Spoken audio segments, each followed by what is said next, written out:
ফিলবাৰীত ছাত্ৰ সন্থাৰ লগতে ৰাইজে ড্ৰাগছসহ কৰায়ত্ব কৰে এজন যুৱকক।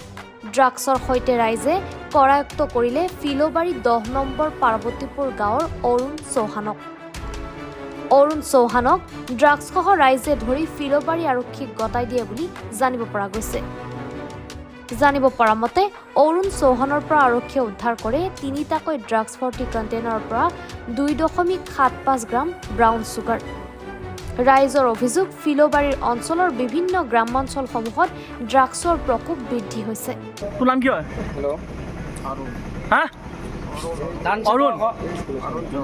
অৰুণ চৌহান। তই আজি কাৰ আনিছিলি? কি নাম তাৰ? নাম নাজানো কেনেকে নাম নাজানো কেলে মিছা কথা কৈছ? নাম নাজানো বিজনেছ কৰিব আহিছ নেকি?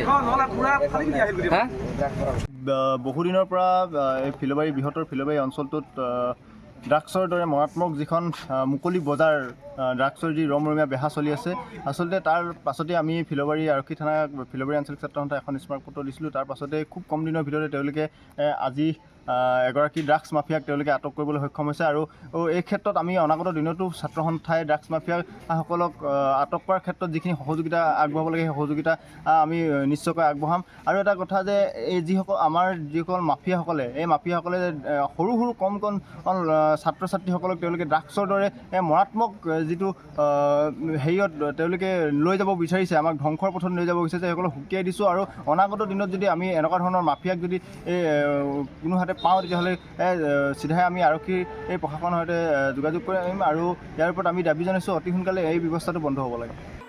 ডুমডুমাৰ পৰা ৰঞ্জিত ছেত্ৰীৰ প্ৰতিবেদন, এনি ভাৰত 24।